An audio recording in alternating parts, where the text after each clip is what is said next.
Welcome to Her Journey, where we share stories of triumph, resilience, and the power of the human spirit. If you're new here, please hit that subscribe button and ring the notification bell because you won't want to miss the incredible journeys we share. Today's story is about Marita Campbell, a woman who turned her husband's ultimate betrayal into her greatest victory. Let's dive in. My name is Marita Campbell, and I'm 55 years old. As I sit here in this sterile courthouse waiting room, watching my husband Richard scribble his signature across our divorce papers with the same casual indifference he'd used to sign a grocery receipt, I can't help but smile. Not because I'm happy. God knows the last 23 years of marriage have nearly destroyed the woman I used to be, but because he has absolutely no idea what's coming. You see, Richard thinks he knows me. He thinks I'm the same timid, dependent woman he married all those years ago when I was 32 and working as a secretary at his family's textile company in Georgia. He thinks I'm still that grateful little nobody who is so dazzled by his family's old Southern money that I'd do anything to keep my place at his side. What Richard doesn't know, what nobody in his precious family knows, is that while he's been busy humiliating me, controlling every aspect of my life, and carrying on with his secretary, how original, I've been building something extraordinary. Something that's about to wipe that smug smile right off his face.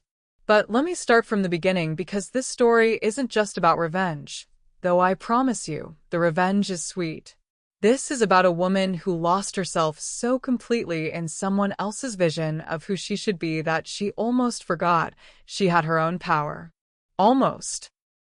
I met Richard Campbell when I was working at Campbell Textiles, a company his great-grandfather had founded in 1889. I was a secretary in the accounting department, barely making enough to cover my rent in a tiny apartment on the wrong side of Augusta. My mama had raised me and my sister alone after Daddy left when I was 7, and she drummed into us that education and hard work were the only ways out of poverty. I'd been saving every penny for night school, planning to get my accounting degree and maybe, someday, have a little security. That's when Richard walked into my life like he owned the world, which, in many ways, he did. At 38, Richard was already being groomed to take over the family business. He was handsome in that polished, old money way. Perfectly styled dark hair just starting to show distinguished threads of silver, clothes that cost more than I made in 3 months, and the kind of confidence that comes from never having to worry about where your next meal is coming from. The first time he spoke to me, I was working late, trying to reconcile some discrepancies in the monthly reports. Most of the executives never even acknowledged the secretary's existence, but Richard stopped by my desk. "You're here awfully late," he said, and I looked up to find him studying me with genuine interest. "Just finishing up some reports, Mr. Campbell," I replied, suddenly conscious of my discount store blouse and the fact that I'd been wearing the same shoes for 2 years. "Richard," he corrected with a smile that made my stomach flutter. "And you are Marita Thompson." Well, Marita Thompson, dedication like that doesn't go unnoticed around here. That was the beginning. Richard started finding excuses to stop by my desk, to ask for my input on reports, to compliment my thoroughness. For someone who'd spent most of her life invisible, his attention was intoxicating. Our first date was to the most expensive restaurant in Augusta. I'd never seen a menu without prices, never tasted wine that cost more than my grocery budget for a month. Richard was charming, attentive, and seemed genuinely interested in my thoughts and dreams. "You're wasted in that secretary pool," he told me over dessert. "You have real intelligence, real potential. The right person could help you unlock it." I should have heard the condescension in those words, the implication that I couldn't unlock anything on my own. But I was 26 years old, lonely, and desperate to believe that someone like Richard Campbell could actually love someone like me. The courtship was a whirlwind of expensive dinners, weekend trips to Savannah and Charleston, and introductions to a world I'd only seen in magazines. Richard's family was initially cool to me. His mother, Eleanor Campbell, made it clear that I wasn't quite what they'd envisioned for their heir, but Richard seemed determined to have me. 6 months after our first date, he proposed at a charity gala for the Children's Hospital. The ring was a family heirloom, a massive emerald surrounded by diamonds that had belonged to his great-grandmother. When I said yes, the entire ballroom erupted in applause, and I felt like Cinderella. I should have paid more attention to the prenup. Richard's family lawyer, a stern man named Jeremiah Whitfield, presented me with a thick document just 2 weeks before the wedding. Standard procedure, Richard assured me when I expressed concern about the complex legal language. It protects both of us. I was too overwhelmed with wedding preparations and too trusting to demand my own legal counsel. I signed where they told me to sign, believing that our love would make the papers irrelevant anyway. The wedding was everything Richard's family wanted: 300 guests, a reception at the country club, and enough flowers to stock a florist shop. My mama and sister looked so proud sitting in that front pew, and I felt like I was finally giving them the life they'd sacrificed to help me achieve. Our honeymoon in Europe was magical. Richard was attentive and romantic, showing me cities I'd only dreamed of seeing. For 3 weeks, I felt like the most important person in his world. The problem started almost as soon as we returned to Augusta. The first sign should have been the house. Richard had inherited the family estate, a sprawling antebellum mansion with white columns and perfectly manicured gardens that required a full-time groundskeeper. It was beautiful, certainly, but it felt like a museum. Every piece of furniture a priceless antique, every room decorated according to traditions that went back generations. I thought maybe we could redecorate the sitting room, I suggested tentatively a few weeks after we'd settled in. Add some color, maybe some modern touches? Richard's response was swift and sharp. Marita, this house has been in my family for over a century. We don't redecorate family heritage. You'll learn to appreciate the history. That was the beginning of my education in what it meant to be a Campbell wife. It wasn't just about learning to appreciate their history, it was about erasing my own. My job at the textile company ended the day after our wedding. Campbell wives don't work, Eleanor informed me during our first post-honeymoon family dinner. We have charitable obligations and social responsibilities that require our full attention. When I protested to Richard that night, he was gentle but firm. Mother's right, darling. I make more than enough to support us, and there are expectations that come with a Campbell name. You'll find plenty to keep you busy. Those expectations turned out to be a suffocating schedule of charity luncheons, garden club meetings, and social events where I was expected to smile prettily and never express opinions that might reflect poorly on the family. The other wives were polite but distant. I was clearly an outsider who'd married into their circle rather than being born to it. My old friends gradually disappeared from my life. Richard never explicitly forbade me from seeing them, but he had a way of expressing disapproval that made me feel guilty for wanting to maintain connections to my past.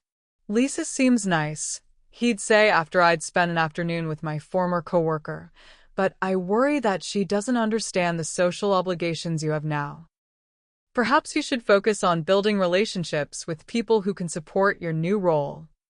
Within a year, I was completely isolated from everything and everyone I'd known before marriage. My world had shrunk to the Campbell family and their social circle, and I was constantly aware that I was being judged, measured, and found wanting. The financial control was so gradual I barely noticed it happening. At first, Richard simply took care of all the bills and expenses. "Why should you worry about money?" he'd say. "That's my job as your husband." But gradually the question started. Why did I need $100 for a haircut when there was a perfectly good salon that charged $50? Why was I buying books when there was a library? Did I really need new clothes when I had a closet full of perfectly good outfits? My allowance, because that's what it became, an allowance like I was a child, was generous by most standards, but it came with strings attached. Every purchase over $50 required explanation. Every deviation from the expected Campbell wife behavior resulted in lectures about responsibility and appropriate behavior. "I'm not trying to control you," Richard would say when I expressed frustration. "I'm trying to help you understand how to manage resources properly. My family has maintained wealth for generations because we're careful about spending." The emotional manipulation was even more subtle than the financial control. Richard had a gift for making me feel like my thoughts and feelings were unreasonable. When I suggested that I missed working, he'd remind me how lucky I was to not have to worry about earning money. When I mentioned feeling lonely, he'd point out all the social opportunities one was ungrateful for. "Marita, you used to be grateful for the life we have together," he'd say, his voice carrying a wounded tone that made me feel cruel for complaining. "I don't understand why you're suddenly so dissatisfied with everything I've worked to give you." The gaslighting was so effective that I began to doubt my own perceptions. Maybe I was ungrateful. Maybe I was expecting too much. Maybe the problem wasn't Richard or his family. Maybe the problem was me. My self-esteem eroded so gradually that I didn't even realize it was happening. The confident woman who'd worked her way through night school and earned recognition for her analytical skills disappeared, replaced by someone who second-guessed every thought and constantly sought approval from others. The worst part was that Richard wasn't cruel in any obvious way. He didn't hit me or scream at me. He was unfailingly polite, often affectionate, and by all external appearances, a devoted husband. When friends or family asked how married life was treating me, I found myself saying fine, because how could I explain that I was drowning in kindness and suffocating on comfort? Years passed in a blur of charity events and family obligations. I learned to play bridge with the ladies at the country club, to arrange flowers for hospital fundraisers, to host dinner parties where the conversation never strayed into controversial territory. I became proficient at being exactly what Richard and his family wanted, a decorative, dutiful wife who reflected well on the Campbell name. But sometimes, late at night when Richard was working in his study, I'd lie in our king-sized bed in the room that still felt like it belonged to someone else, and remember the woman I used to be. The woman who'd had dreams and plans and the courage to pursue them. I just had no idea how to get her back. The turning point came on a Tuesday morning in March, 15 years into my marriage. I was 47 years old, and I'd become invisible even to myself. I was in the kitchen of our estate, mechanically going through the motions of planning the menu for another charity luncheon Eleanor had volunteered me to host, when our housekeeper Maria approached me with unusual hesitation. "Mrs. Campbell," she said quietly, glancing around to make sure we were alone, "there's something you should know." Maria had been with the family for nearly 30 years. She'd seen me transform from the eager young bride to the hollow-eyed woman I'd become, and while she'd never overstepped her professional boundaries, I could sometimes see sympathy in her dark eyes. "What is it, Maria?" She reached into her apron pocket and pulled out a folded piece of paper. "I found this in Mr. Richards' jacket when I was taking it to the cleaners. I thought you should see it." With trembling fingers, I unfolded the paper. It was a receipt for Magnolia's, an upscale restaurant downtown. But it wasn't just any receipt. It was for dinner for two, with champagne and dessert, dated from the previous Friday, when Richard had told me he was working late at the office. "There's more," Maria said softly, reaching into her pocket again. This time, she produced a small velvet jewelry box. This was in the same pocket. I opened the box to find a delicate gold bracelet, the kind of intimate gift a man gives to a woman he's trying to impress. It wasn't my style, and I'd never seen it before. My hands shook as the implications sank in. 23 years of marriage, 23 years of being the perfect Campbell wife, and my husband was buying jewelry for another woman. "Maria," I whispered, "how long have you known?" Her weathered face crumpled with sympathy. "Mrs. Campbell, there have been signs for a while now. The late nights that started 3 months ago, the phone calls he takes in private, the way he's been different. I sank into one of the kitchen chairs, feeling like the carefully constructed world I'd built my identity around was crumbling beneath me. Who is she? I believe it's his new secretary, Miss Jennifer Walsh. She's young, maybe 25. Started working for him last fall. Of course it was his secretary. The cliché would have been laughable if it weren't destroying my life. That afternoon, while Richard was at the office presumably conducting his affair, I did something I hadn't done in years. I took a long, hard look at myself in the mirror. The woman staring back at me was a stranger.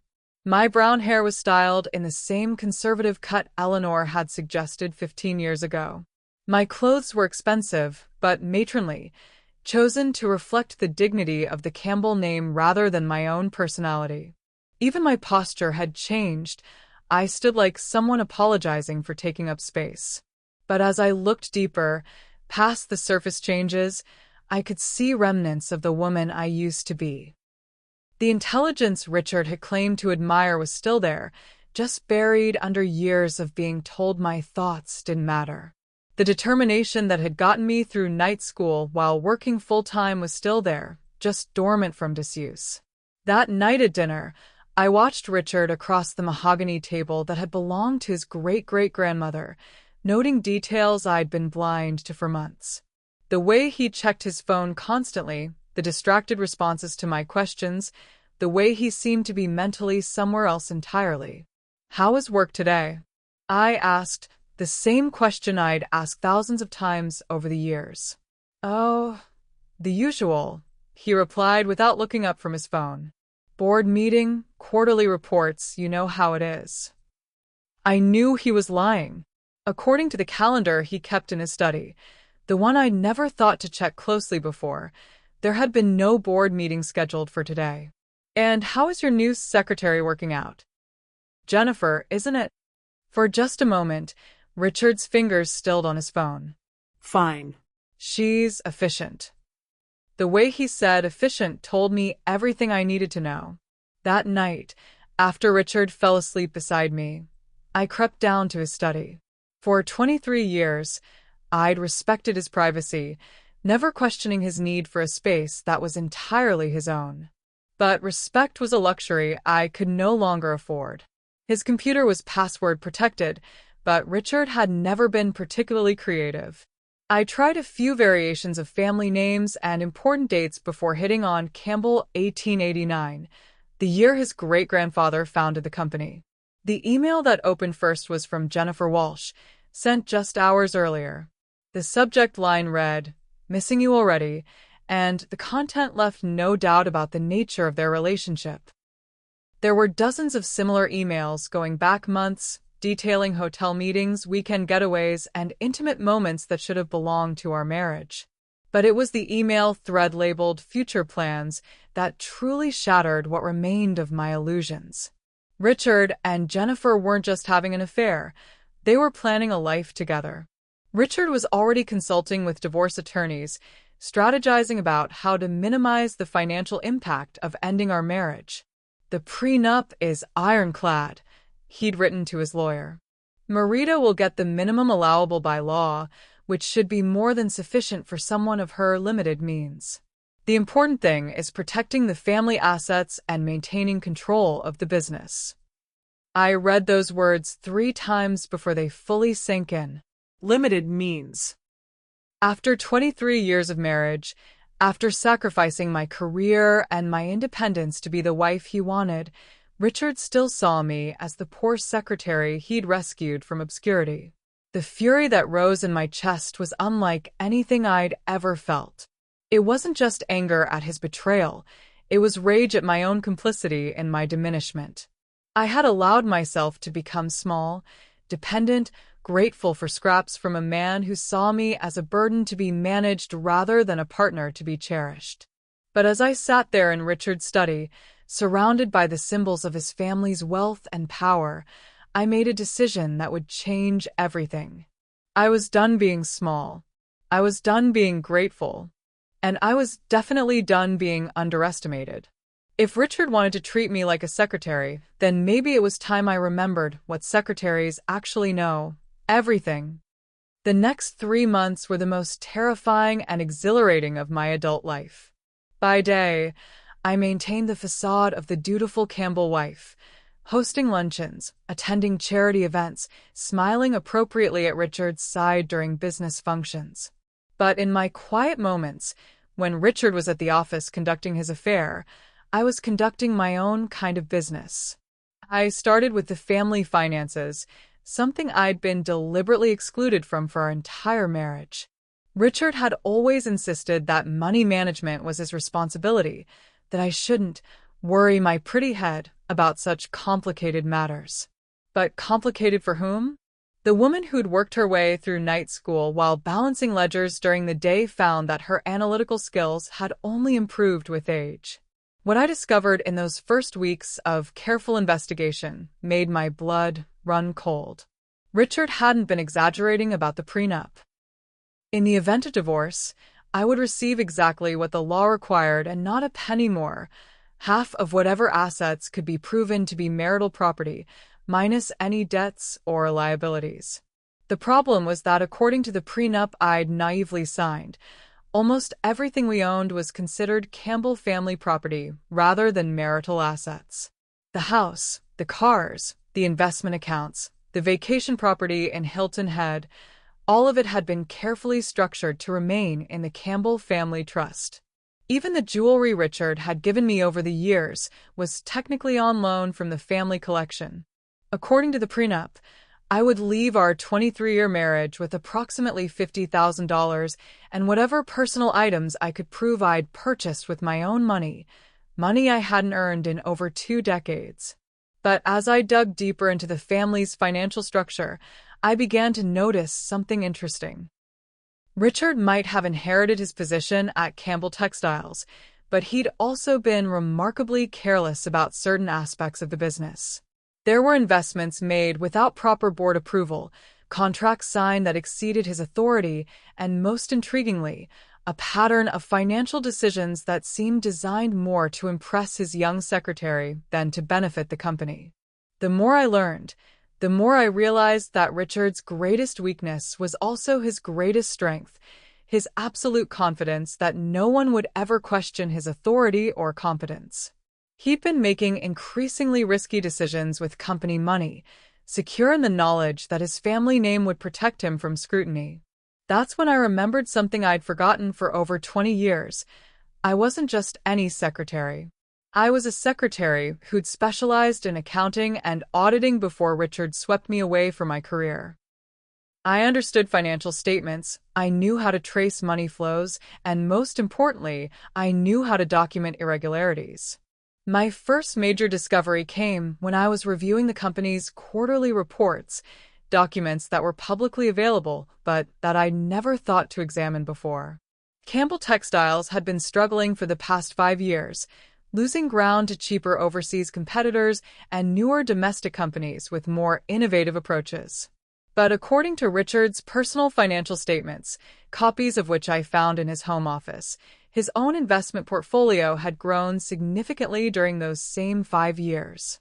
The discrepancy was subtle, but to someone who understood how to read financial documents, it raised obvious questions about where that growth was coming from.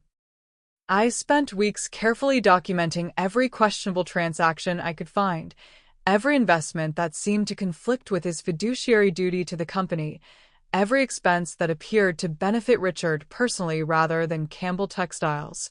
The pattern that emerged was damning. Richard had been systematically using company resources to fund his lifestyle, while the business declined. But I needed more than suspicions and circumstantial evidence. I needed proof that would stand up in court. That's when I made a decision that would have horrified the timid woman I'd been just months earlier. I decided to use Richard's own arrogance against him. Jennifer Walsh might have been efficient in bed, but she was remarkably careless with confidential information. During business functions where she accompanied Richard as his assistant, she had a habit of leaving her purse unattended while she socialized. Her phone, I discovered, had no password protection whatsoever. The photos I found on her phone were initially exactly what I'd expected: intimate pictures of her and Richard, evidence of their affair that I could use in divorce proceedings. But buried among the personal photos were pictures she'd taken of documents from Richard's office, financial statements, board meeting minutes, contracts, and correspondence that she had no business accessing. Jennifer, it seemed, was documenting everything. Whether it was insurance against Richard eventually discarding her, or simply the carelessness of someone too young to understand discretion, her phone contained a treasure trove of evidence about Richard's business dealings. But the real breakthrough came when I found her encrypted messaging app. Jennifer and Richard weren't just discussing their personal relationship. They were actively planning how to manipulate the company's books to hide the full extent of Richard's financial improprieties before the divorce proceedings began. Need to move the Cayman account funds before the forensic accountants get involved. One message read. Can you handle the transfer documentation? Already on it, Jennifer had replied. The Geneva account is ready to receive. Timeline? 2 weeks max. Once Marita's served with papers, we'll have limited time before discovery starts. Reading those messages was like being hit with ice water. They weren't just having an affair, they were actively conspiring to defraud me of any claim to assets that had been built using marital funds or company resources. But they'd made one crucial error. They'd underestimated the intelligence of the woman they were betraying. I spent the next month carefully photographing and documenting everything I found, building a comprehensive file that told the story of Richard's financial misconduct and their conspiracy to hide assets. I researched forensic accounting firms, investigated private detectives who specialized in asset recovery, and most importantly, began looking for the right attorney to handle what was going to be a very complicated divorce.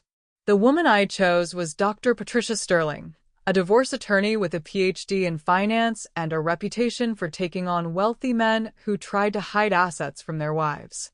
When I called her office and explained that I needed to discuss a high-asset divorce involving potential fraud, her assistant scheduled an immediate consultation. Dr. Sterling was everything I needed: brilliant, ruthless when necessary, and completely unimpressed by old Southern money or family names.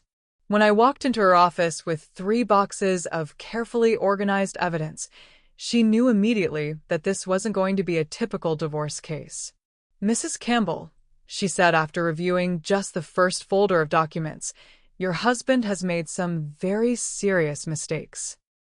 But before we proceed, I need to know, are you prepared for this to get ugly? Because what you're describing isn't just divorce. It's going to involve criminal allegations of fraud and embezzlement. I thought about the woman I'd been 6 months earlier, the one who would have been horrified at the idea of public scandal or legal battles. Then I thought about Richard laughing with Jennifer while they planned to steal my future. Dr. Sterling, I said, I've been preparing for ugly my entire marriage. It's time I got good at it. While I was building my case against Richard, he was getting increasingly sloppy with his affair. The man who'd spent 23 years controlling every aspect of my life had apparently decided that his secret was so well hidden that caution was unnecessary. He started taking longer business trips that had no corresponding entries in the company calendar. He bought a new wardrobe that was significantly more fashionable than his usual conservative style. Most tellingly, he began treating me with the kind of distant politeness usually reserved for household staff. I'll be in Atlanta next weekend for the Textile Expo, he announced over dinner one evening, not bothering to look up from his phone. I thought the Textile Expo was in Charlotte this year. I replied mildly. I'd checked. For just a moment, his fingers paused over his phone screen. Oh, right. Charlotte. I misspoke. Of course, I already knew that he and Jennifer were actually planning a romantic weekend in Savannah. Her social media posts, which she hadn't thought to make private, provided a detailed itinerary of their plans. But Richard's increasing carelessness wasn't just personal, it was professional. The more distracted he became with his affair, the more risks he took with company money. It was as if he believed that his charmed life made him invulnerable to consequences. The breaking point came in late September, 8 months after I'd discovered the affair. I was in Richard's study, a space I now accessed regularly during his absences, when I found the smoking gun I'd been hoping for. Hidden in a folder labeled Personal Investments was documentation for something called the Campbell Future Growth Fund. According to the paperwork, this was a private investment fund that Richard had created using $2.3 million in company assets. The fund was supposedly designed to generate additional revenue for Campbell Textiles, but a closer examination revealed that all profits were being directed to accounts controlled personally by Richard. More damning still were the investor documents, which listed Jennifer Walsh as the fund's administrator and primary beneficiary after Richard. He'd essentially stolen company money to create a nest egg for his future with his secretary. But the most shocking discovery was a document dated just 2 weeks earlier. A business plan for something called Walsh Campbell Consulting, a venture that would capitalize on Richard's connections and experience to serve Campbell Textiles competitors. Richard wasn't just stealing from his family's company. He was planning to compete against it using stolen resources and insider knowledge. I photographed everything, added it to my growing collection of evidence, and then made a decision that surprised even me. I was going to force Richard's hand. That evening, I did something I hadn't done in years. I dressed carefully, choosing a black cocktail dress that flattered my figure and taking time with my makeup and hair. When Richard came home from his board meeting, actually dinner with Jennifer, I was waiting for him in the sitting room with a glass of wine and a smile. "You look lovely," he said, clearly surprised by my appearance. "What's the occasion?" "Our anniversary is next month," I replied smoothly. I thought it might be nice to reconnect. We've both been so busy lately. Richard's expression shifted slightly, the way it always did when he was calculating how to handle an unexpected situation. Of course. Yes, we should definitely plan something special. I was thinking we could take a trip, I continued. Maybe Savannah? I know how much you love it there. This time, his reaction was unmistakable. A flash of panic crossed his features before he managed to compose himself. Savannah might be difficult to arrange right now. Work has been so demanding. Oh, I understand completely. Jennifer must be keeping you very busy with all those evening meetings. The silence that followed was deafening. Richard set down his briefcase with careful precision, his corporate lawyer instincts clearly kicking in. What exactly are you implying, Marita? I'm not implying anything, I said, taking a sip of wine. I'm stating a fact. You're having an affair with your secretary. You've been stealing money from your family's company to fund a relationship with her, and you're planning to divorce me while hiding assets to avoid paying what I'm legally entitled to. Richard's face went through a series of expressions: surprise, anger, calculation, and finally, cold resignation. The mask he'd worn for months finally slipped, revealing the man he'd always been underneath. How long have you known? He asked. Long enough to document everything. What do you want? That question revealed everything I needed to know about Richard's character. Not an apology, not an expression of remorse, not even a denial. Just a businessman's question about what it would cost to make a problem go away. I want you to leave, I said simply. Tonight. Take whatever personal items you need and go stay with Jennifer or in a hotel. And I want you to stop all unauthorized transfers of company money immediately. You're hardly in a position to make demands, Richard said, his voice taking on the condescending tone I knew so well. The prenup is clear about your entitlements, and they're significantly less than you seem to think you deserve. I stood up, walked to his desk, and picked up the folder containing the Campbell Future Growth Fund documents. Richard, you've spent 23 years treating me like I'm stupid. That was your first mistake. Your second mistake was documenting your fraud in writing.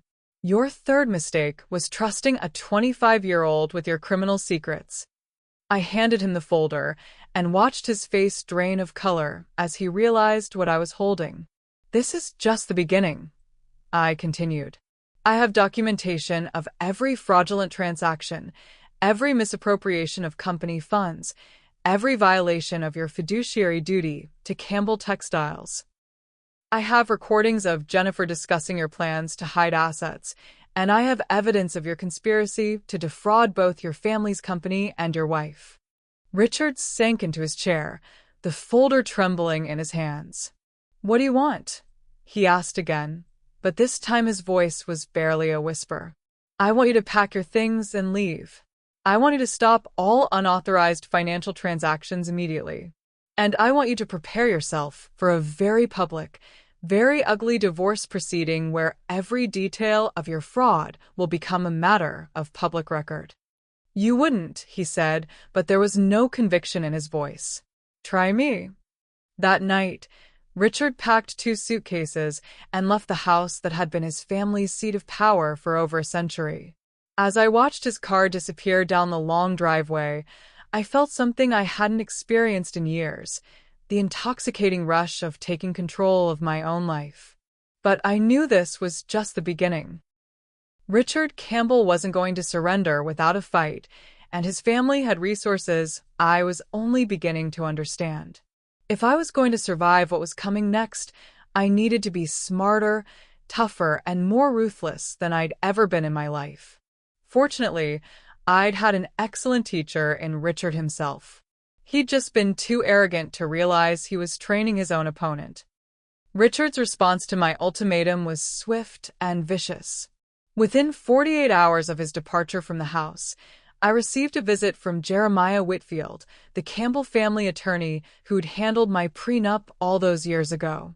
Mr. Whitfield arrived with the bearing of a man accustomed to intimidating opponents into submission. He was tall, silver-haired, and carried himself with the kind of authority that came from decades of protecting old money from inconvenient challenges. "Mrs. Campbell," he said when Maria showed him into the sitting room, "I believe we need to have a conversation about your recent misunderstandings with Richard." "Please sit down," I replied, gesturing to the chair across from me. I'd been expecting this visit and had prepared accordingly. "I assume Richard sent you to negotiate?" "Richard is concerned about your emotional state," Whitfield said, his tone carefully neutral. "Divorce is always difficult, particularly when unfounded accusations complicate an already painful situation." I almost laughed at the audacity. Unfounded accusations? Is that what we're calling documented evidence of embezzlement now? Whitfield's expression didn't change, but I caught the slight tightening around his eyes. "Mrs. Campbell, I've represented the Campbell family for over 30 years. I'm familiar with Richard's business practices, and I can assure you that any financial arrangements he's made are entirely legitimate and properly authorized." "By whom?" I asked. Because according to the Campbell Textiles corporate bylaws, investments over $500,000 require board approval. The Campbell Future Growth Fund was created with $2.3 million in company assets, and I can't find any record of board authorization. This time, Whitfield's reaction was unmistakable. His practiced composure slipped for just a moment, revealing genuine surprise that I possessed this level of detailed knowledge. "I'm not here to discuss internal company business," he said, regaining his equilibrium. "I'm here to discuss your divorce settlement. Richard is prepared to be quite generous, given the circumstances." He reached into his briefcase and produced a document that was significantly thicker than the prenup I'd signed 23 years earlier. "This revised settlement offers you $300,000 in cash, plus the deed to the cottage in Charleston and a monthly allowance of $3,000 for 5 years. In exchange, you would agree to a confidentiality clause regarding any aspects of your marriage or Richard's business practices." I took the document and pretended to review it carefully, though I'd already anticipated exactly this type of offer. It was designed to seem generous while actually representing a fraction of what I was legally entitled to, and the confidentiality clause would prevent me from exposing Richard's crimes. "Mr. Whitfield," I said finally, "this is insulting." "Mrs. Campbell, I understand you're hurt and angry, but this offer represents far more than the prenup requires. Richard is being generous because he still cares about your welfare. Richard is being generous because he's terrified, I corrected. And he should be. I stood up and walked to the antique secretary desk in the corner of the room, a piece that had belonged to Richard's great-grandmother and was supposedly worth more than most people's houses. From the top drawer, I retrieved a manila folder that contained copies of the most damaging evidence I'd collected. "Mr. Whitfield," I said, handing him the folder, "I want you to look at these documents very carefully and then reconsider whether Richard's offer is truly generous." As he opened the folder, I watched his face transform from professional confidence to genuine alarm. The first document was a bank statement showing the unauthorized transfer of company funds to Richard's personal accounts. The second was a copy of Jennifer's text messages discussing asset hiding. The third was documentation of the Walsh-Campbell Consulting business plan. "Where did you get these?" he asked, his voice barely controlled. "Does it matter? What matters is that they exist, they're authenticated, and they're going to become evidence in criminal proceedings unless Richard reconsiders his approach to our divorce." Whitfield closed the folder and leaned back in his chair, clearly recalculating his strategy. "Mrs. Campbell, even if these documents are legitimate, pursuing criminal charges would be destructive for everyone involved. The Campbell family name, the company, the employees who depend on their jobs." "You're absolutely right," I interrupted. "It would be destructive. Which is why Richard needs to make a choice. He can cooperate with a fair divorce settlement, or he can explain to a jury why he thought stealing from his family's company was acceptable. What do you consider fair?" I had anticipated this question and had spent weeks working with Dr. Sterling to calculate exactly what Richard owed me. "I want 50% of all marital assets, including the increase in value of investments made with company funds during our marriage. I want the house, since I've been its primary caretaker for 23 years. I want half of Richard's pension and retirement accounts. And I want $2 million in cash as compensation for the career I gave up to be his wife." Whitfield's face went pale. That would be approximately $8 million total. That's what a 23-year marriage to a successful businessman is worth. It's also significantly less than what Richard has stolen from his own family's company. Richard will never agree to those terms. Then Richard will be explaining his business practices to federal investigators, I said simply. Because what he's done isn't just marital misconduct, it's fraud, embezzlement, and conspiracy. The FBI takes a very dim view of executives who steal from their companies. After Whitfield left, I called Dr. Sterling to update her on the meeting. She was pleased but cautious. "They're going to fight this hard," she warned. "The Campbell family has been powerful in Georgia for over a century. They'll use every resource at their disposal to protect Richard and discredit you." She was right. Within a week, the counterattack began. First came the private investigator who started following me, photographing my every move, clearly hoping to find evidence of an affair or other misconduct that could be used against me. I made sure to live like a saint, giving them nothing to work with. Then came the social ostracism. Friends I'd known for years suddenly became unavailable. Charity organizations I'd supported for decades no longer needed my help. Even the staff at stores where I'd shopped for years began treating me with cool professionalism instead of the warm familiarity I was accustomed to. The Campbell family's influence extended further than I'd realized. Richard's mother Eleanor called a meeting with several of the other prominent families in Augusta, painting me as a gold digger who was trying to destroy a respected family out of spite. The Whisper campaign was swift and effective. Poor Richard was the victim of a vindictive wife who couldn't accept that their marriage had simply run its course. But the most vicious attack came from an unexpected source, Jennifer Walsh herself. I was leaving Dr. Sterling's office one afternoon when Jennifer approached me in the parking lot. She'd clearly been waiting for the opportunity to confront me privately. "You need to stop this," she said without preamble. "You're destroying Richard's life out of jealousy."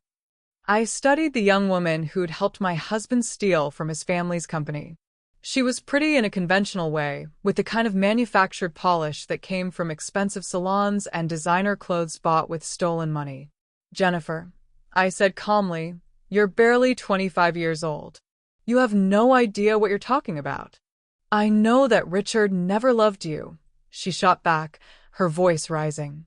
"He told me that marrying you was the biggest mistake of his life. You trapped him with your neediness and your desperation, and now you're trying to destroy him because he finally found real happiness." The words stung, not because they were true, but because they revealed how completely Richard had rewritten our history to justify his actions. In his version of events, I was the villain who had somehow forced him into a marriage he never wanted. "Jennifer," I said, keeping my voice level, "do you really think you're the first secretary Richard has had an affair with?" Her confident expression faltered slightly. "What do you mean?" "I mean that this is a pattern.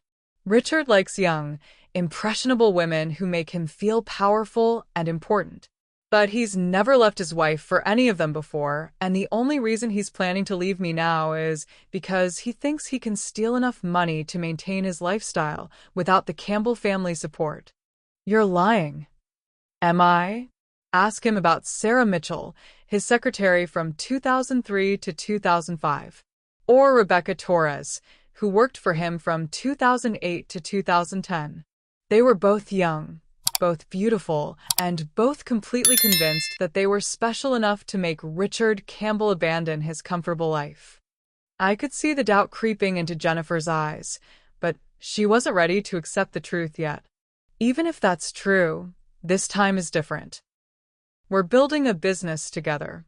We have plans." "You mean the business you're building with stolen money?" "Jennifer, when the FBI starts investigating Campbell Textiles, and they will, whose signature is on the transfer documents? Whose name is listed as the administrator of that fraudulent investment fund?" Now she looked genuinely frightened. "Richard said everything was legal. He said he had authority to make those investments." Richard lied. "About the business, about his authority, and probably about his feelings for you. When this all falls apart, he's going to blame you for everything. You'll be the one who goes to prison while he claims he was manipulated by his ambitious secretary." I left Jennifer standing in that parking lot, visibly shaken by the possibility that she'd been manipulated just as thoroughly as I had been. But I knew that even if she began to question Richard's motives, she was too deeply involved to simply walk away.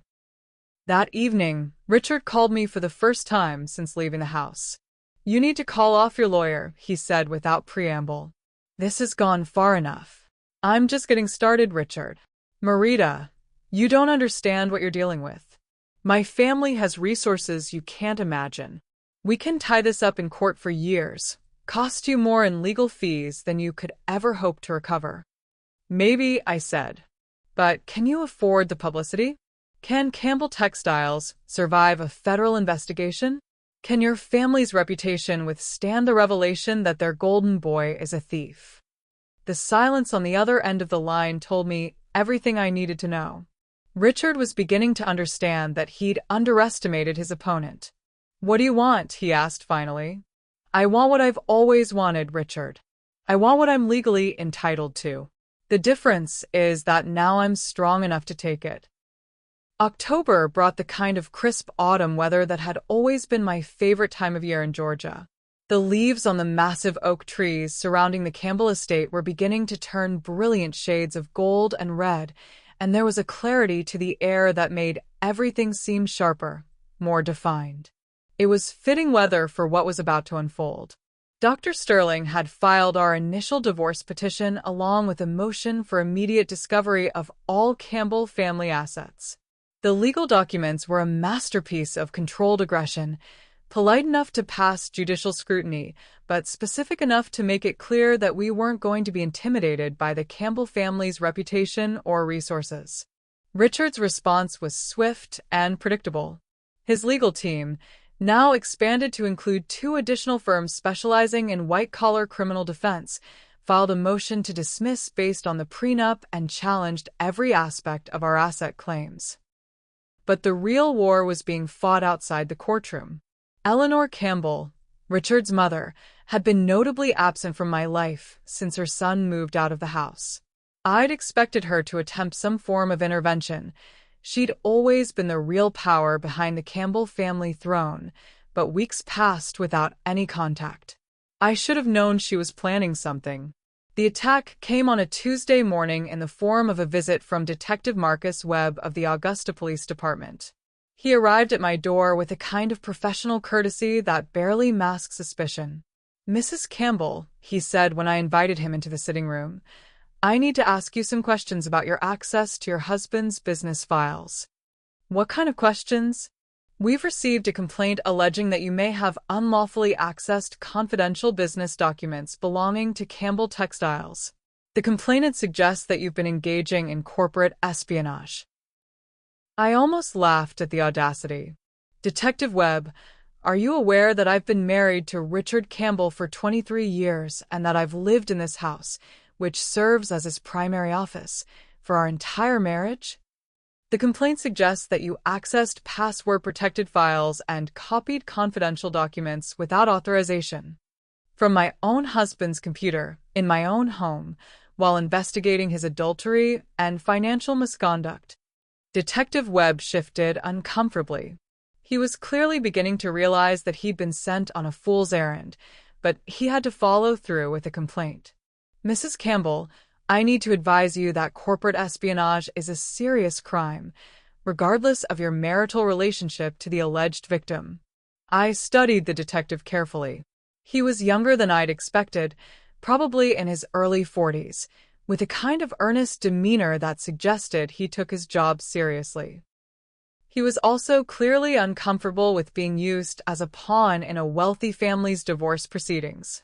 "Detective," I said, "before you proceed any further with this investigation, I think you should know that the documents I access provide evidence of embezzlement, fraud, and conspiracy to defraud Campbell Textiles of over $2 million. If you'd like, I'd be happy to provide copies to the appropriate authorities." The detective's expression changed immediately. What had begun as a routine investigation of a domestic complaint had suddenly become something much more serious. "Mrs. Campbell, if you have evidence of criminal activity, I need you to present it formally through proper channels." "Of course. I'll have my attorney contact the district attorney's office immediately." After Detective Webb left, I called Dr. Sterling to update her on this latest development. She was furious, but not surprised. "They're trying to criminalize your investigation of Richard's crimes," she said. "It's a classic defense strategy. Attack the victim's credibility and character to distract from the defendant's actions." "Will it work?" "Not if we're smart about it. The fact that they've involved law enforcement actually works in our favor. Now we can present your evidence as part of a criminal investigation rather than just a civil divorce proceeding." That afternoon, Dr. Sterling and I met with Assistant District Attorney Sarah Chun, a prosecutor who specialized in white-collar crime. Chun was a sharp, no-nonsense woman in her late 30s who listened to our presentation with a kind of focused attention that made it clear she understood the implications of what we were describing. "Mrs. Campbell," she said after reviewing our evidence, "what you've uncovered appears to constitute multiple felonies. Embezzlement, wire fraud, conspiracy to defraud, possibly money laundering if the offshore accounts are involved. This is potentially a federal case." "What does that mean for the divorce proceedings?" "It means Richard Campbell has much bigger problems than dividing marital assets. If we proceed with criminal charges, he could be looking at significant prison time and complete forfeiture of any assets connected to his crimes." The irony was delicious. Richard's attempt to have me arrested for corporate espionage had backfired spectacularly, leading to the very criminal investigation he'd been trying to avoid. But the Campbell family wasn't finished with their attacks. 2 days later, I received a call from Dr. Harrison Mitchell, the psychiatrist who'd been treating me for mild anxiety following my mother's death 3 years earlier. Dr. Mitchell was a kind, elderly man who'd helped me through a difficult period, and I was surprised to hear from him out of the blue. "Marita," he said, his voice uncharacteristically formal, "I've received a request for your medical records from attorneys representing your husband." "What kind of request?" "They're claiming that your recent behavior suggests possible mental instability and that your medical history is relevant to divorce proceedings. They've cited erratic behavior, paranoid accusations, and emotional volatility." I felt a chill run down my spine. "Dr. Mitchell, you know that's not true. I've never exhibited any signs of mental instability." "Of course not. But they're within their legal rights to request records if they can show relevance to the case. I wanted to warn you that they're trying to build a narrative about your mental state." The strategy was becoming clear. If they couldn't discredit the evidence, they would try to discredit me. The Campbell family was preparing to argue that I was a mentally unstable woman whose accusations against Richard were the product of paranoid delusions rather than factual investigation. That evening, I sat in the study that had once been Richard's sanctuary, surrounded by the evidence of his crimes, and marveled at the lengths his family was willing to go to protect him. They were prepared to destroy my reputation, my credibility, and my mental health to avoid confronting the truth about their golden boy. But they'd made one crucial error in their calculations. They still didn't understand who they were fighting. The timid, dependent woman who'd signed that prenup 23 years ago was gone. In her place was someone who'd spent months learning to think strategically, to anticipate attacks, and to fight back twice as hard as she'd been hit. If the Campbell family wanted to play dirty, I was more than ready to accommodate them. I picked up my phone and called Dr. Sterling. "Patricia," I said, "I think it's time we stopped playing defense. How quickly can we accelerate the criminal referral? I can have everything to the FBI by tomorrow morning." "Why?" "Because the Campbell family just declared war, and I intend to win it." The FBI field office in Augusta was housed in a nondescript building that could have been any government office complex. Special Agent Victoria Ramsey, who'd been assigned to review our evidence package, was a woman in her early 50s with graying hair and the kind of intense focus that made it clear she'd built her career on taking down white-collar criminals. "Mrs. Campbell," she said as Dr. Sterling and I sat across from her in a sterile conference room, "I've reviewed the materials your attorney submitted. What you've documented appears to be a sophisticated scheme to defraud Campbell Textiles and manipulate assets to avoid legitimate divorce claims." "What happens next?" I asked. "We'll initiate a formal investigation. That means forensic accounting, interviews with relevant parties, and examination of all financial records for both the company and the individuals involved. I have to warn you, though, this will likely take months to complete, and there's no guarantee of prosecution even if we find evidence of criminal activity." "What about Richard? Will he be arrested?" Agent Ramsey's expression was carefully neutral. "At this point, he's a person of interest in an ongoing investigation. We'll interview him as part of our process, but any arrest would depend on what we discover." That interview happened 3 days later. Dr. Sterling had arranged for me to be present as a witness, and I watched through a one-way window as Richard faced federal investigators for the first time in his privileged life. He arrived with 3 lawyers and the same confident demeanor he'd always used to intimidate opponents. But as Agent Ramsey began walking through the evidence, the unauthorized transfers, the hidden accounts, the conspiracy with Jennifer to conceal assets, I could see his composure beginning to crack. "Mr. Campbell," Agent Ramsey said, "can you explain why company funds were used to establish investment accounts that appear to benefit you personally rather than Campbell Textiles?" "Those were legitimate business investments made within my authority as CEO," Richard replied, but his voice lacked its usual conviction. "According to the corporate bylaws, investments exceeding $500,000 require board approval. Can you provide documentation of that approval for the $2.3 million Campbell Future Growth Fund? The silence that followed was deafening. Richard's lawyers were whispering urgently among themselves, clearly realizing that their client had much bigger problems than they'd anticipated. Mr. Campbell, Agent Ramsey continued, we've also discovered communications between you and Ms. Jennifer Walsh discussing plans to hide assets from divorce proceedings. Can you explain those conversations? I'm not going to answer any more questions without consulting with my attorneys, Richard said finally. That's certainly your right.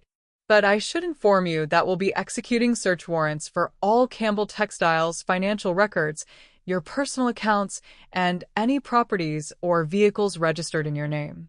We'll also be interviewing Ms. Walsh as part of our investigation. I watched Richard's face go pale as the reality of his situation finally sank in. The federal government was now investigating him for crimes that could result in decades in prison and complete financial ruin. But the real shock came when Agent Ramsey handed him a document that made his lawyers scramble for their phones. Mr. Campbell, you're also being served with an asset freeze order. Effective immediately, you're prohibited from transferring, selling, or otherwise disposing of any assets pending the outcome of our investigation. Richard stood up so quickly that his chair tipped backward. You can't do this. I have a business to run, obligations to meet. Sir, you should discuss any concerns with your attorneys. The freeze order includes detailed provisions for necessary business operations and reasonable personal expenses. As Richard left the FBI office surrounded by his legal team, I felt a satisfaction that was almost overwhelming. The man who'd spent 23 years controlling every aspect of my financial life was now subject to federal oversight of his own assets. But the investigation's impact went far beyond Richard's personal situation. Within 48 hours of the asset freeze becoming public knowledge, Campbell Textiles' board of directors called an emergency meeting. Eleanor Campbell, as the largest shareholder, demanded Richard's immediate resignation as CEO. The family name cannot be associated with federal criminal investigations, she announced to the local newspaper that had covered the Campbell family for generations. We have an obligation to our employees, our shareholders, and our community to maintain the highest standards of ethical behavior. It was the first time in my 23-year marriage that I'd seen Eleanor publicly criticize her son. The woman who'd spent decades protecting Richard's reputation was now cutting him loose to save the family business. The social ostracism that had been directed at me suddenly shifted to Richard. Invitations to country club events were quietly rescinded. Business associates began maintaining careful distance. Even Jennifer Walsh, apparently realizing that her association with Richard now made her a target of federal investigation, resigned from Campbell Textiles and retained her own criminal defense attorney. But the most devastating blow came from an unexpected source, Richard's own father. James Campbell Sr. had been retired from active management of the company for over a decade, but he remained the family patriarch and Richard's strongest supporter. When he called requesting a meeting, I wasn't sure what to expect. He arrived at the house on a gray November morning, looking every one of his 78 years. The confident, imposing man I'd known for over 2 decades had been replaced by someone who seemed genuinely broken by his son's actions. "Marita," he said when I welcomed him into the sitting room, "I owe you an apology." "Mr. Campbell, you don't." "Yes, I do. We raised Richard to believe that the Campbell name entitled him to things that have to be earned. We protected him from consequences when we should have taught him responsibility. And we treated you as if you were lucky to be part of our family instead of recognizing that we were lucky to have you." The admission was so unexpected that I found myself fighting back tears. "I've reviewed the evidence you've gathered," he continued. "Richard stole from the company his great-grandfather built. He betrayed the trust of our employees and shareholders. Most importantly, he betrayed the woman who sacrificed her own ambitions to support his." "What are you saying?" I'm saying that whatever settlement you reach in your divorce, you won't face any opposition from me or from the family trust. Richard made his choices. Now he has to live with the consequences. That conversation marked the end of the Campbell family's united front against me. Without his father's support and with his mother focused on protecting the business, Richard found himself isolated and vulnerable in ways he'd never experienced. His desperation became apparent when he showed up at the house one evening in early December, looking haggard and defeated. "Marita," he said when I answered the door, "we need to talk." "I don't think that's appropriate, Richard. All communication should go through our attorneys." Please. Just 5 minutes. Against my better judgment, I let him into the entryway, but didn't invite him any further into the house. "I know I made mistakes," he began, and for a moment he sounded like the man I'd fallen in love with decades earlier. "I know I hurt you, and I know I've done things that were wrong. But we can fix this. We can work together to make this right. Richard, you stole millions of dollars from your family's company. You conspired to hide assets from our divorce. You're under federal investigation for multiple felonies. This isn't something that can be fixed with an apology. I can make restitution to the company. I can pay back everything I took. We can rebuild our marriage, start over." "Our marriage is over," I said firmly. "It ended the moment you decided I was worth less than your secretary's attention." "Marita, please. You don't understand what prison would do to someone like me. I wouldn't survive it." For just a moment, I felt a flicker of the old sympathy, the ingrained response to take care of Richard's feelings that had defined our entire relationship. But then I remembered the humiliation, the years of being treated like an employee rather than a partner, the casual cruelty of his dismissal. "Richard," I said, "you should have thought about that before you decided to become a criminal." I closed the door on my husband of 23 years, knowing it would be the last time we spoke as anything other than adversaries in a legal proceeding. The war was almost over. All that remained was the final battle. The courthouse in Augusta had been the site of countless legal dramas over its 100-year history, but I doubt it had ever hosted a case quite like ours. The final divorce hearing was scheduled for January 15th, and the media attention was unprecedented for a family that had always preferred to conduct their business away from public scrutiny. Dr. Sterling had warned me that Richard would make one last attempt to avoid complete financial ruin. His criminal defense team had negotiated a plea agreement with federal prosecutors that would require him to make full restitution to Campbell Textiles and accept a 2-year prison sentence, but only if he could retain enough personal assets to meet his obligations. "He's going to argue that giving you a full settlement would prevent him from paying restitution," she explained as we prepared for the hearing. "It's a desperation move, but Judge Morrison might be sympathetic if she believes it serves the interests of justice." Judge Patricia Morrison was known for her fairness, but also for her impatience with legal maneuvering. She'd reviewed our case file extensively and had made it clear that she wanted resolution, not prolonged litigation. The courtroom was packed with reporters, family members, and curious observers who'd been following the Campbell family scandal. Eleanor Campbell sat in the front row with several family members, her expression carefully neutral. Richard's father was notably absent. He'd made it clear that he couldn't bear to watch his son face the consequences of his actions. Richard arrived with his legal team, looking like a man heading to his execution. The confident executive who'd once commanded boardrooms and intimidated competitors had been replaced by someone who seemed to have aged a decade in the past year. When Judge Morrison called the court to order, the atmosphere was electric with anticipation. "We're here today to resolve the divorce case of Campbell versus Campbell," she began. "I've reviewed all submissions from both parties, and I'm prepared to make my rulings. However, I want to address the elephant in the room first." She looked directly at Richard. "Mr. Campbell, you've pled guilty to multiple federal crimes involving the theft of over $2.3 million from your family's company. Those crimes were committed during your marriage and using resources that should have been considered marital assets. Do you understand that your criminal activity has compromised your position in these divorce proceedings? Yes, Your Honor, Richard replied, his voice barely audible. Good.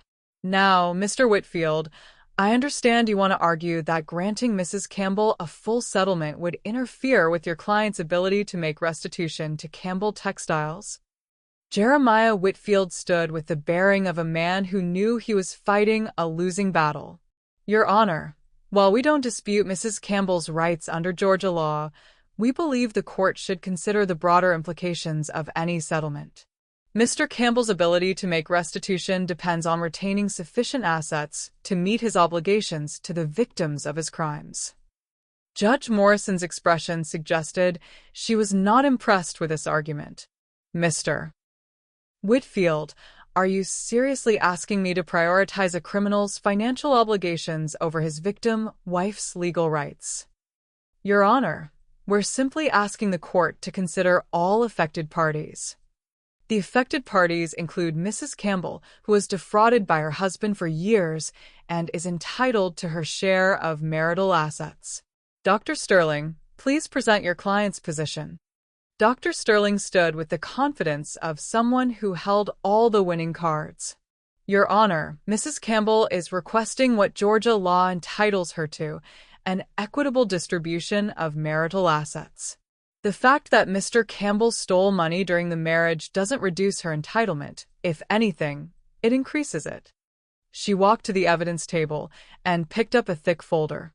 We've calculated that marital assets, including appreciation of investments made with stolen company funds, total approximately $12.8 million. Mrs. Campbell is requesting 60% of those assets, or approximately $7 million, plus the family residence and $500,000 in additional compensation for the career opportunities she sacrificed during the marriage. I watched Richard's face go ashen as the numbers were read aloud. Even his family members in the gallery seemed shocked by the magnitude of what I was claiming. Furthermore, Dr. Sterling continued, we're requesting that the court find that Mr. Campbell's criminal activities constitute a breach of fiduciary duty to his spouse, justifying an unequal distribution of assets in Mrs. Campbell's favor. Judge Morrison reviewed her notes carefully before speaking. Dr. Sterling, your calculations appear to include assets that Mr. Campbell acquired through criminal activity. How do you justify Mrs. Campbell's claim to those assets?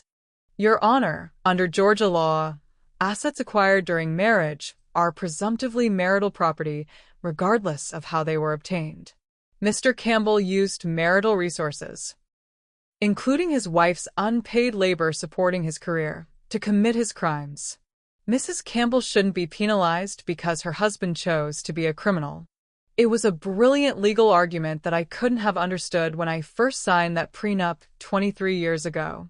But the woman I'd become understood it perfectly. Richard's crimes had actually strengthened my position rather than weakening it. Judge Morrison asked several more questions about asset valuation and legal precedents before calling a 30-minute recess to review the evidence. During that break, I watched Richard huddled with his attorneys, their body language making it clear that they knew the case was lost. When court reconvened, Judge Morrison's expression was stern but satisfied. I've reviewed all evidence and legal arguments presented by both parties. Here is my ruling. The courtroom fell completely silent. First, regarding the validity of the prenuptial agreement. I find that while the agreement was properly executed, Mr. Campbell's subsequent criminal activity constitutes a material breach of the marital contract that voids certain provisions of the prenup. Richard made a sound that was somewhere between a gasp and a moan. Second, regarding asset distribution, I find that Mrs. Campbell is entitled to 65% of all marital assets, including appreciation of investments made with funds stolen from Campbell Textiles. The criminal source of some assets actually strengthens Mrs. Campbell's claim, as she was an unwitting victim of her husband's crimes. Dr. Sterling squeezed my hand under the table, but I remained focused on Judge Morrison's words. Third, I'm awarding Mrs. Campbell the family residence, valued at $2.1 million plus $8.4 million in cash and investments. Additionally, I'm awarding her $750,000 in compensatory damages for career opportunities lost during the marriage. The total was over $11 million. More than I had dared to hope for, and far more than Richard had ever imagined he would lose. Finally, Judge Morrison concluded, Mr. Campbell's obligation to make restitution to Campbell Textiles will have to be satisfied from his remaining assets or through alternative arrangements with federal prosecutors. This court's responsibility is to Mrs. Campbell, not to Mr. Campbell's victims. As the judge's gavel fell, ending our 23-year marriage officially, I felt a complex mix of emotions. There was satisfaction, certainly, and relief that the long battle was finally over. But there was also a profound sadness for the years I'd lost and the woman I'd almost allowed myself to become. Richard remained seated as the courtroom began to empty, staring at the table in front of him as if he couldn't comprehend what had just happened. His attorneys were already discussing appeals and asset protection strategies, but I could see in his face that he understood the truth. His privileged life was over. As I gathered my things to leave, Eleanor Campbell approached me. The woman who'd spent years making me feel like an inadequate interloper in her family's world looked older and more fragile than I'd ever seen her. "Marita," she said quietly, "I want you to know that I'm sorry. We failed Richard by never teaching him accountability, and we failed you by never recognizing your worth." "Thank you," I replied. "That means more than you know." "The house has been in our family for generations," she continued. "I hope you'll consider allowing us to buy it back at some point, when emotions aren't so raw." I looked at the woman who'd once made me feel like a charity case invited to family dinners out of obligation. "Eleanor, that house was never really yours. It belonged to whoever was strong enough to claim it and wise enough to keep it. Today, that person is me." As I walked out of that courthouse with Dr. Sterling, I realized that I'd accomplished something more important than winning a divorce settlement. I'd reclaimed the woman I'd been before Richard Campbell convinced me I was lucky to be chosen by him. The battle was over, but my real life was just beginning. 6 months after the divorce was finalized, I stood on the wraparound porch of what was now unquestionably my house, watching the sun set over the gardens that I was finally free to redesign according to my own vision. The azaleas that Eleanor had insisted on maintaining in their traditional configuration had been replaced with a riot of colorful wildflowers that attracted butterflies and hummingbirds.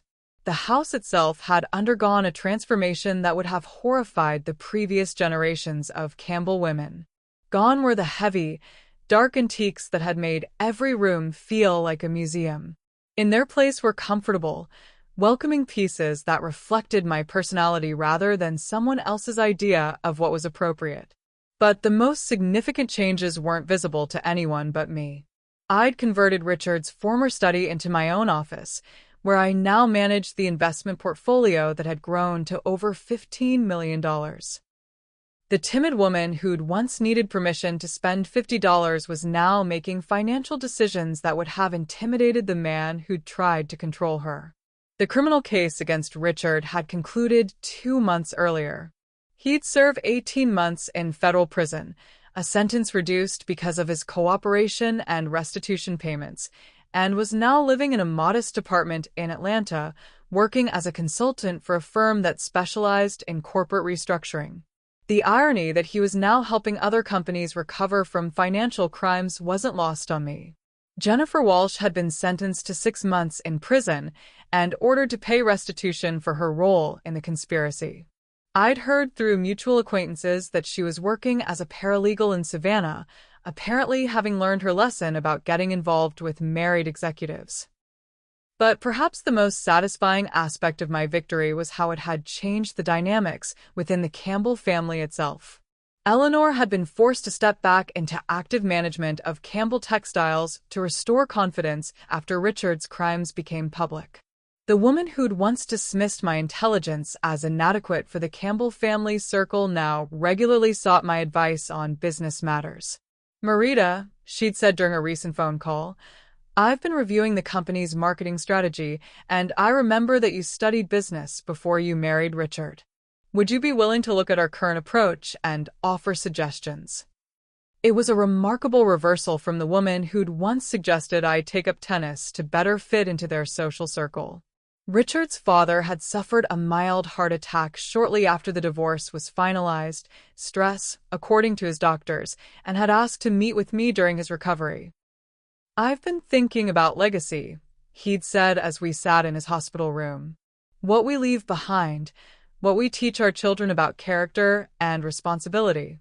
I failed Richard as a father, and I failed you as a daughter-in-law. But maybe it's not too late to do better." He'd offered to fund a scholarship program in my name for women pursuing business education, an offer I'd accepted not for the recognition, but because it would help other women avoid the financial dependence that had trapped me for so many years. The social rehabilitation had been gradual but complete. The same women who'd shunned me during the divorce proceedings now competed to include me in their social events. My story had become something of a legend in Augusta's social circles, a cautionary tale about underestimating quiet women, and a reminder that true power comes from intelligence and determination rather than inherited wealth. I'd begun accepting speaking engagements at women's business organizations, sharing my story as both a warning and an inspiration. The response was always the same, a mixture of horror at what I'd endured and amazement at how I'd turned the tables on my oppressor. The most important lesson I learned, I would tell these audiences, is that financial independence isn't just about money.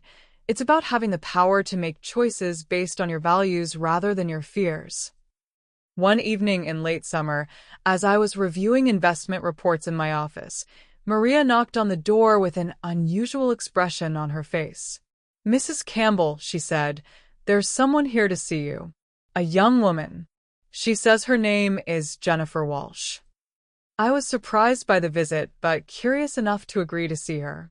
Jennifer looked remarkably different from the confident young woman who'd helped destroy my marriage. She was thinner, her designer clothes replaced by a simple dress that looked like it came from a department store, and her expensive salon style had given way to a practical cut that spoke of reduced circumstances. "Marita," she said when I met her in the front parlor, "thank you for seeing me. I know I have no right to ask for your time." "What do you want, Jennifer?" "I want to apologize. Not just for the affair, but for everything. For helping Richard steal from his family's company, for participating in the plan to hide assets from you, for believing his lies about your marriage." I studied her carefully, looking for signs of manipulation or self-serving motivation, but she seemed genuinely contrite. "I was young and stupid and ambitious," she continued. "I thought Richard was offering me a glamorous life, but I was just another victim of his manipulation. The difference is that you were strong enough to fight back, and I was too naive to see what was really happening."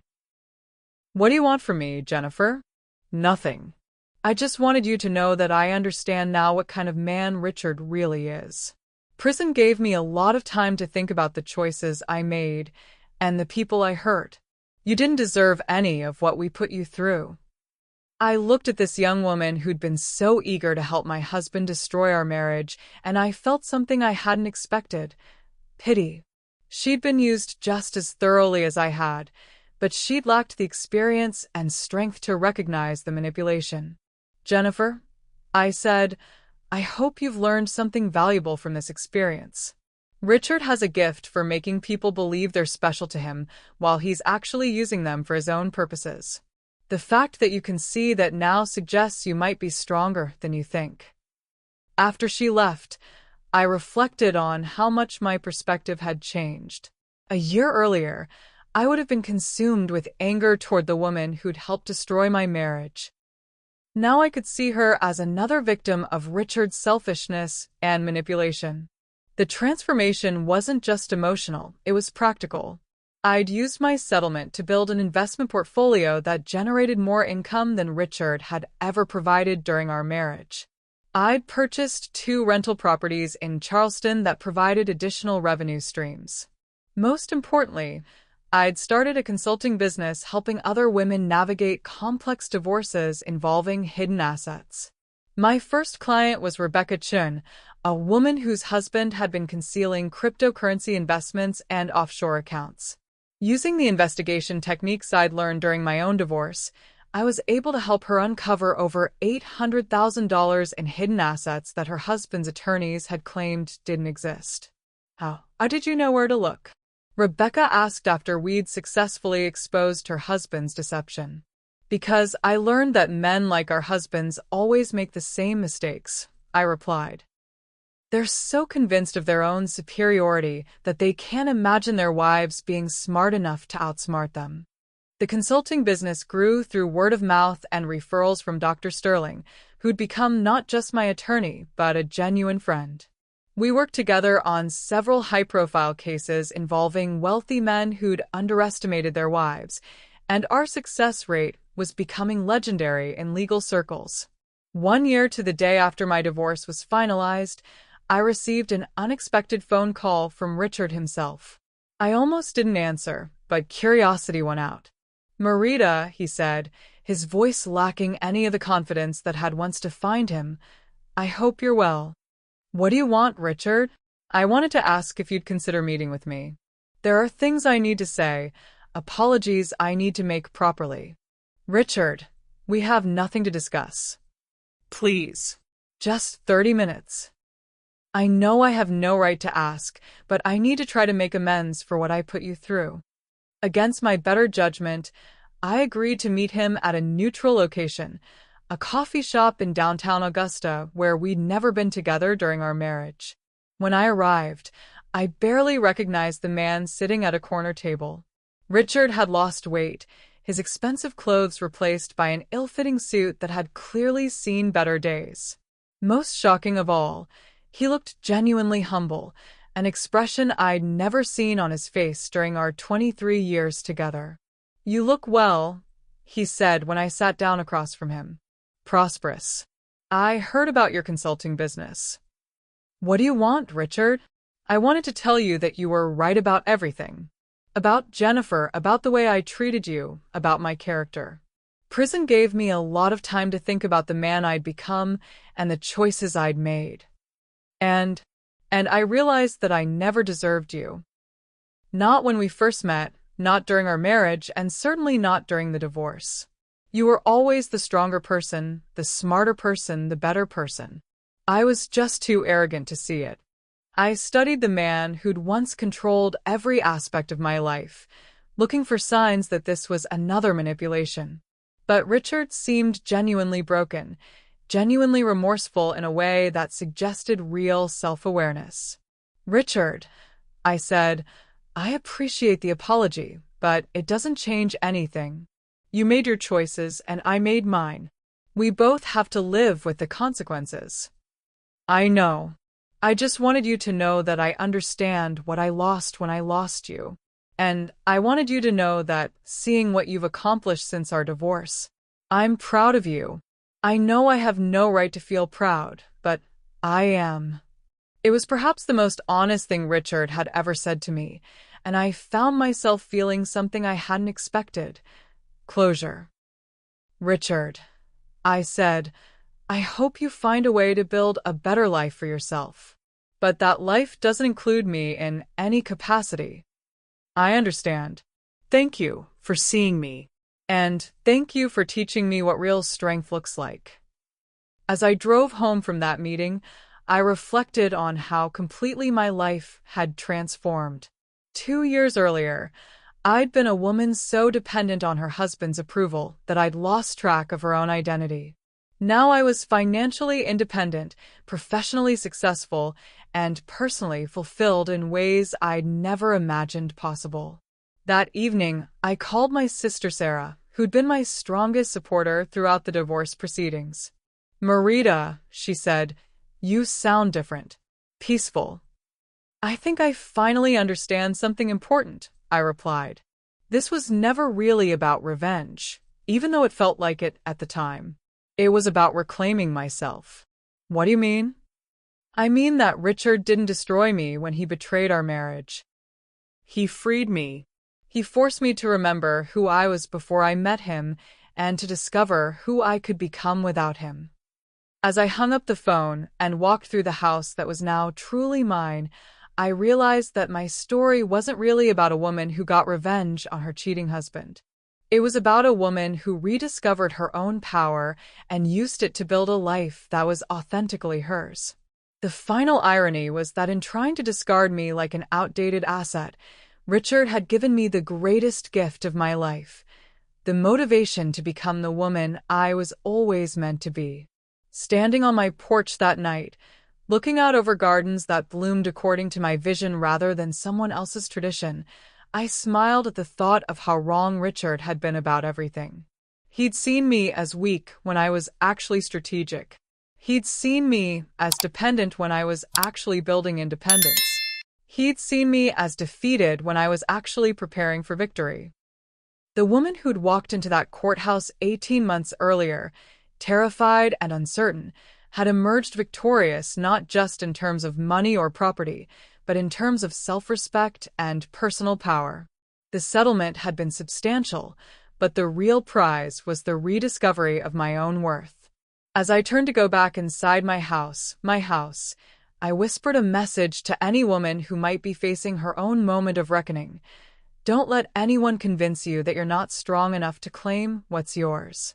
Don't let anyone make you believe that gratitude is more important than self-respect. And never, ever let anyone underestimate what you're capable of when you finally decide to fight back. Richard Campbell had laughed while signing our divorce papers, confident that he'd outsmarted the naive woman he'd married decades earlier. What he'd failed to understand was that naive woman was gone, replaced by someone who'd learned to be just as ruthless as he was, but with one crucial difference.